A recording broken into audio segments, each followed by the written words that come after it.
the second Grease Thief Thursday, and I'm Rich Wurzbach, and I'm going to do a demonstration today on grease colorimetry. So I'm going to introduce an instrument, the Grease Thief Colorimeter. I'm going to have some samples here that have been taken with the Grease Thief. Last week, of course, we talked about the Grease Thief sampling kits and how they can be used, and we're going to follow up that today with how we can start a sampling process. Now, we chose the Grease Thief Colorimeter because it's a pretty versatile device. It's something that can work well in the laboratory, as you'll see me working on today, but it's also something that's fairly portable, could be used in the field. It consists of elements that are Bluetooth connected, that are wireless, they're battery operated, and so it gives you a lot of flexibility where you end up deploying this technology. So I'm going to share with you here what we have as a setup. I have the Grease Thief Colorimeter here, and the design of this includes a spectrometer. So this is our small portable wireless spectrometer. It has a flat panel adapter here on the top that allows us to put our grease sample there. It includes spacers. It includes this Teflon disc, which is going to squeeze out the grease that we're introducing as the sample. It also includes a dial indicator that helps us set this up. Now, the principle behind this is that when you look at grease color, it's very much a function of the thickness of the grease that you're looking at. So you could take a grease that looks very dark.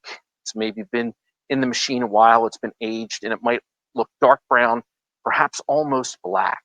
And in it kind of its whole form.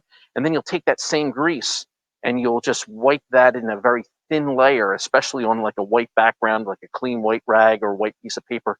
And suddenly it doesn't look black or dark brown anymore. It has a green hue or a bluish color to it.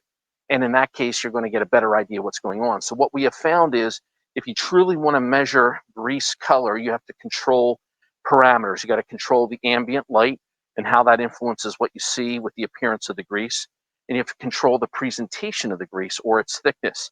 In this case, what we're doing is presenting the light from behind the grease in a thin film layer, a uniform thin film layer, that then gets a chance to reflect off of a uniform white surface, which is this Teflon disc that I showed, and then reflects back into the sensor for the measurement of the spectral response.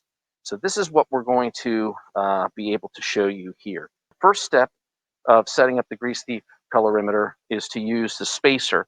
And there are 4 spacers that come with it. Each has a different precise thickness. This is a tooling steel. We make them also out of stainless steel, so that's our standard now, which is stainless steel, but with a precise thickness.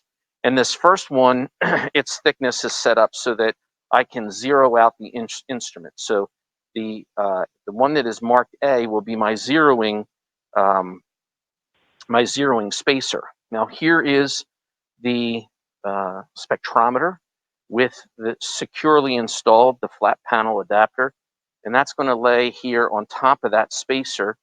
And this is going to be set up so that when I move this piece down into position, it's going to come into contact. Now, how do I calibrate that gap? Well, I do that with a Allen wrench, and there are 2 set screws here on the side. So basically I can loosen those set screws, allow the entire assembly to sit flat. So now it's in contact, so that's 0 thickness. And then I position the handle down, and you'll see that this piece here moves up. I'm still in contact, so I'm still at 0 thickness, and this is where I can tighten those screws to set it in this position. So in the position where the handle is fully in the down position, I'm going to have 0 gap with the A spacer. Okay. So if I put any material in there now, it's going to deflect this needle. So you can see when I push this down, my needle is not moving. I'm still zeroed out. But just to make sure that that's 0, I take this very thin piece of tissue, put that in the space, and when I move that down, you see that needle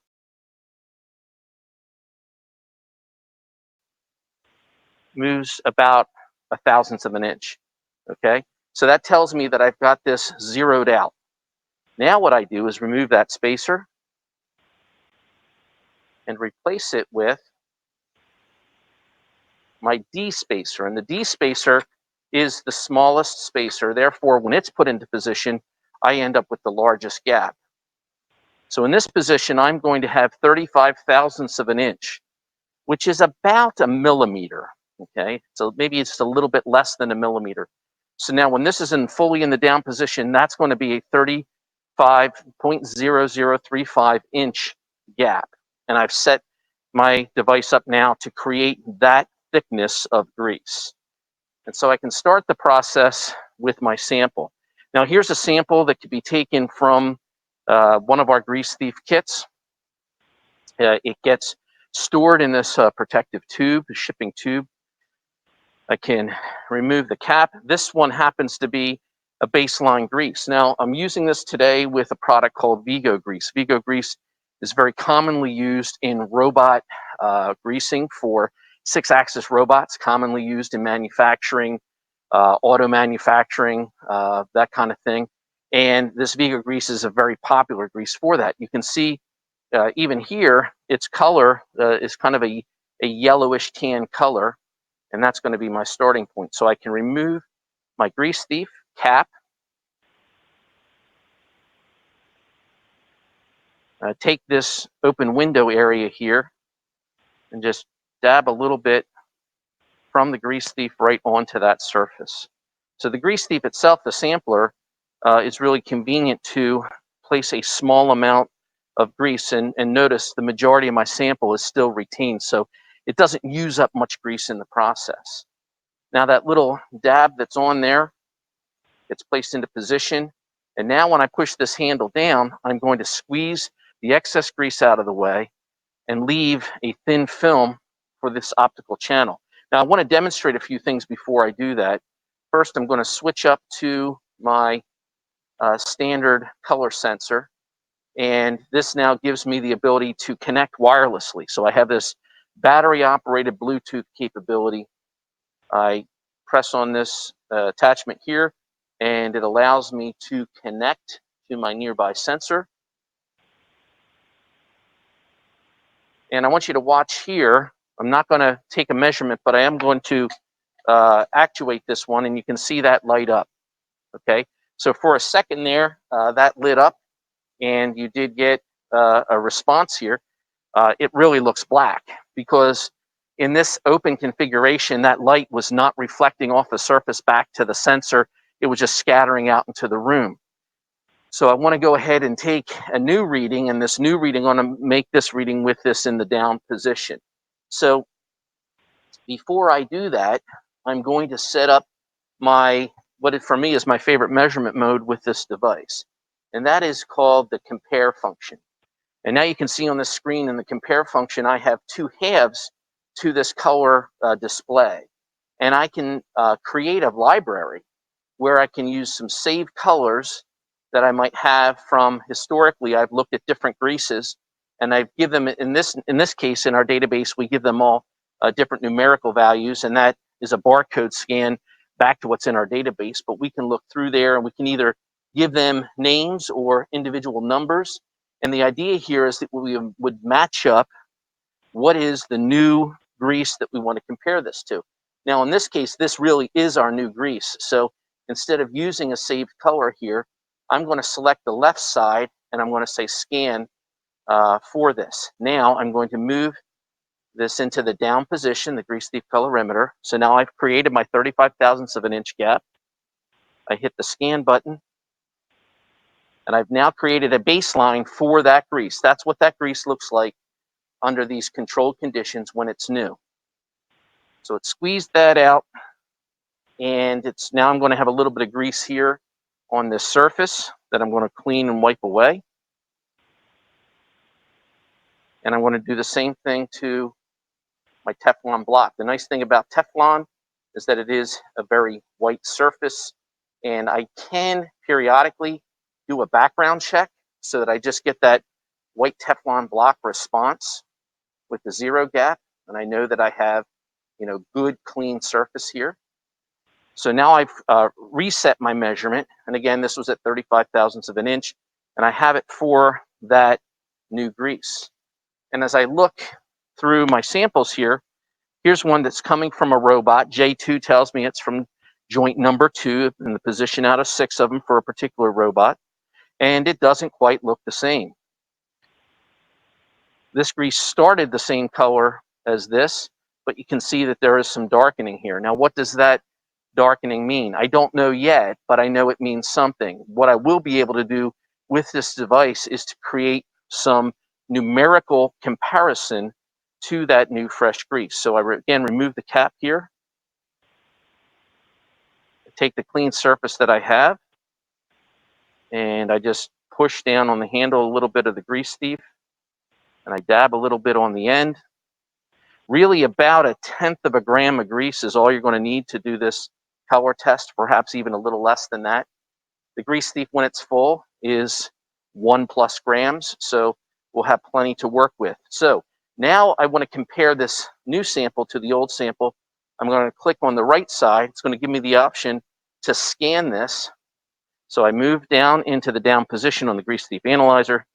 I'm sorry, the Grease Thief Colorimeter. I press the scan button. I scan that, and it returns that value alongside the original one. So you can see a difference here, but more importantly, what you have is numerical values that correspond to this. And I'm using this first figure, the delta E values is 13.7. Now, is 13.7 is the delta or the difference from the new grease under these conditions. I can create criteria, and perhaps plus or minus 10 or plus 10 delta E value would be considered excessive change for this grease in this application, and I could flag it accordingly. Or perhaps under normal conditions, the grease would change even a little bit more than that. I can also see here in the details my RGB values and also the CIE lab values that you might be familiar with from doing the MPC testing. So in MPC testing, we take a white filter patch, and we pull oil through that. We pick up the color bodies from that, and we use the CIE values to say, how significant is the varnish potential for that particular oil sample. In this case, we can use the same values or RGB values, or just very simply the delta E values to create acceptance criteria. Now, both of these samples are fairly dark, but they did get well resolved at this 35 thousandths of an inch setting. Other greases we're going to find are just simply too dark, and when we would run this test, we would get a value back where very little light has transmitted through the grease. And so as a follow-up to this, if we didn't get a successful result like we did here, we do have other options, and that would include using the other spacers. So let me just clean the bottom here. And I'm going to switch spacers out now. So I take my C spacer, my D spacer, and I move back to my C or Charlie spacer. Now, before you use these, you want to kind of just wipe the surface clean to make sure there's no particulate or anything like that that happen to get on them. We provide this nice protective pouch for them to keep them clean and out of the way. But, we're talking about thousandths of an inch here. So just a little bit of debris getting in there could be problematic to that measurement. So now I put this one in. This is a little bit thicker than the D. The C now leaves me a gap relative to my original setting that is 10 thousandths of an inch. So when I bring this, if I put the spectrometer back in place, set that there. When I bring this down now, that's going to gap the grease to 10 thousandths of an inch. So for these darker greases, I can now do a comparison. I want to make sure that my comparison is consistent. If I'm going to test my in-service grease at 10 thousandths gap, I also want to be testing the new grease at the 10 thousandths gap and create the delta T criteria based off of that. There is another spacer here that can take it all the way down to 5 thousandths of an inch. So I can go 35 thousandths, 10 thousandths, and 5 thousandths. And these are the points at which I make those measurements. I get my delta E values. I can create criteria against that. Now I can use this to decide, has the grease changed? And we think for a minute, what kind of things can cause that grease to change from a color perspective? And one of the things could be wear, just the accumulation of wear. So we like to see this device married up with a wear detection device. And what we have planned for next week is going to be the FerroQ device. The FerroQ device is a quantifier for ferrous debris designed for the Grease Thief, where we can take the Grease Thief, drop it right in to a coil, an induction type coil, and it's going to have a response proportional to the amount of ferrous debris that's present. So if you take the ferrous debris and you know what's going on from a wear perspective, and you take the color and you can look at what's happening with the grease or perhaps contaminants or the aging of the grease, you get both halves of that picture. So when the color changes, we can also look at, especially if we look at the CIE values, we can say, are the hues changing, or is the L-star value, which goes to the darkness or lightness of the grease. And sometimes the color is near the same as it was when it was new. It's just gotten darker. It's more attenuation of light. And this would tend to correspond to the aging of the grease. Versus someone came along with the wrong grease. It was a blue grease and they put a red grease in, and now you see a hue shift, and we can pick that up as well. So there's a lot that we can extract out of this grease analysis from a color perspective. We can't answer the question specifically what caused that or what is the nature of the color change, but we know we can get to the point where we can create criteria and then say, hey, this grease still looks good. It's following the typical profile of this application, of this grease in this application, and it's acceptable. We don't have to go further with this, especially if we check on the wear side and the wear looks good as well. Or we can say, hey, this grease is changing. These are the handful of grease samples that we want to screen into our program to do more analysis to find out what is causing that color change. And that's where we can go to FTIR analysis, looking at whether the peaks really match up to the type of greases there, whether there's oxidation taking place, whether there's contaminants present that could be responsible for the color change. And so I've got some greases here. So these are a series of, it wants me to really hold that still. These are a series of greases that are all of the same type. They're all of this Vigo type grease. They're coming from robotic applications. And you can see we can go from an extremely light grease here that looks very close to, what our baseline grease looked like, to something that almost looks black.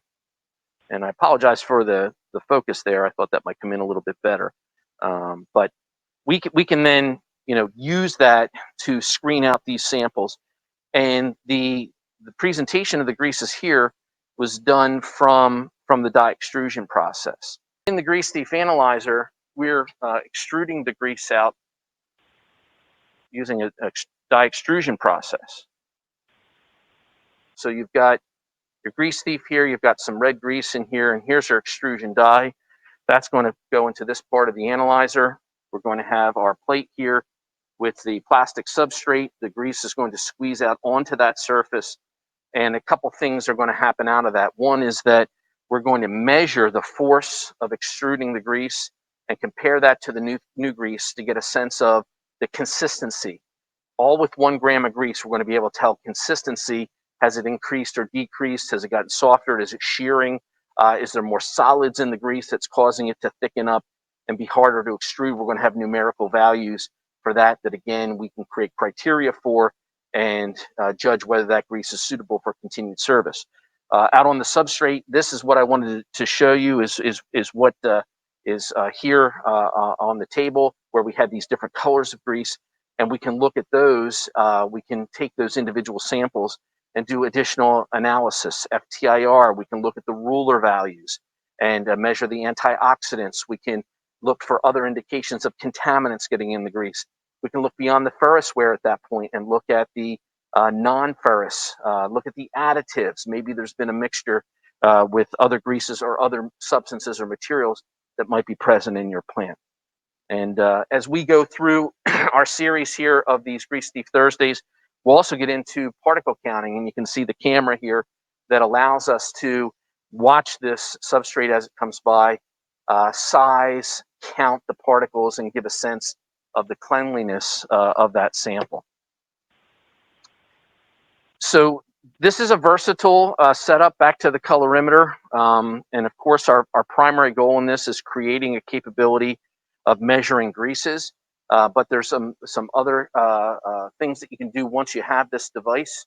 And this adapter can be used with a liquid cell. So this liquid cell has an optical window. It's a sandwich cell. So we can pull this apart.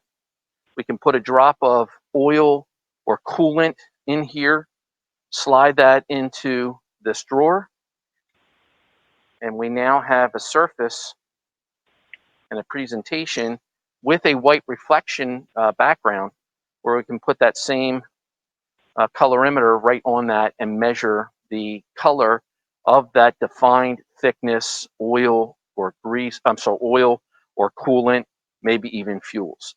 And we've got some folks doing that as well to great effect. So again, you could start with what your new coolant looks like, and it might be a kind of a greenish yellow dyed coolant. It might be dyed pink. We've been doing coolant testing for some folks, and we've actually seen the colors start to shift because one type of, say, ethylene glycol coolant was supposed to be used, and a propylene glycol, which has a different dye base, was mixed in there or topped it off, and you start to see the color change. So you can pick that up and use the same software interface here to be able to compare what does the new coolant look like versus my in-service coolant. Does it just get darker? Is it a sign of perhaps corrosion in that coolant system? Is it a sign that it's been topped off or mixed with different coolants that have different color profiles to them? And then the oils. And, one of the tests that's out there doesn't get done a lot, maybe on a regular basis, but it's the D1500 test, which allows us to compare the aging of oils. And a lot of our oils, mineral oils, will start with an amber type color, and they're going to change over time, perhaps in response to darkening, mixing, aging. It could be from contaminants, it could be wear accumulation. And there's that kind of 1 to 10 rating on the D1500. Well, you can create criteria for that. In fact, you could put the reference charts right under the spectrometer to see what the response would be, RGB values or CIE values, and then make it so that you can take those exact measurements. So now it's not a matter of someone having to hold up a sample of that oil and look at a handheld chart, which, by the way, can get dirty over time, can get exposed to light and change and so forth. But instead, you're going to make a direct measurement, and from that create criteria to say which bin do we put this in from an analysis standpoint. So greases, coolants, oils, maybe even fuels, all that's possible here with the Grease Thief Colorimeter. But the primary use for us is in testing the color of greases. And what you'll hear sometimes is that grease color doesn't matter. Grease color is just, something that the manufacturers put in there maybe to help us know we're using the right grease. Sometimes I think it might be kind of a marketing thing. I saw one grease in a magazine and it said, look at this cool blue grease. It's going to keep your machine cool. Almost like there's a bit of psychology going in there on how they choose what dye they're going to use to market that grease. But once that has been done, and we have this starting point, we have this palette of greases that range all over the place. Now we can use that to our advantage. We can go back and say, yes, these 4 or 5 greases all look like blue greases, but when we look at them carefully in their spectral response, they're not. Your RGB values or your CIE values, A star, B star, and L star, might be very different, but to us, they just look like blue greases. So we get this chance to really numerically and from a criteria perspective, identify what our starting point is with these greases. And then as things change in service, we can say, what has happened here? Is there enough that we need to pick this up and look at it differently? And you might say, well, how did we ever get to this point? Well, we've been doing grease analysis here for I guess about 10 years now. And in the early days, I would get, it was kind of a lot of hit and miss. And, You know, you're hoping someone would send you a sample to try out techniques that you've developed and so forth. But customers would sometimes say, hey, I'm going to send you some grease samples because they just don't look right. And I felt, you know, there's something valid there. Someone is used to seeing a grease, using a grease in an application. They know what to expect. They know their machine. They know their application. And to them, it just doesn't look right. They can't put a number around it. They can't be specific about it. I had another example where we were working with, in our area here in York, Pennsylvania, we were working with a company that does servicing for robots. And we asked them for the opportunity to go with them on a service call and take some grease samples so that we can bring them back to the lab and analyze them. And the young fellow that we were with that day, we went into, I think it was 8 different robots that day. We were able to take grease samples. And at the end of the day, I said, hey, I'm going to take these back to the lab. I said, we're going to analyze them and I'm going to share the results with you. And he turned to me very confidently and said, yeah, you're going to find problems with robot 3 and robot 7. I said, really? You already know that? Have you been measuring something else on these robots? And he said, no, but just by the way the grease looks, I know we're going to find a problem in those 2 robots. And I said, what do you know? What do you see? He says, I can't tell you what it is. He says, when I see it, I know it. So at that point, you know, this is a guy that's been working on these assets for a long time, and he's been able to equate something visual, some visual indication with what he finds when he tears that machine apart. And I said, we somehow have to capture what this gentleman is seeing and give us all the capability to be as good as Ben with his robots. Give us all the capability to come up with some kind of numerical value that we can use and create a trend or create an expected value. And when we get out of that, then we can say there's something not right here. Just like Ben being able to say something wrong with robots 3 and 8. But now we can do it with a measurement. We can do it with criteria. We can do it with values that we can generate with the Grease Thief Colorimeter.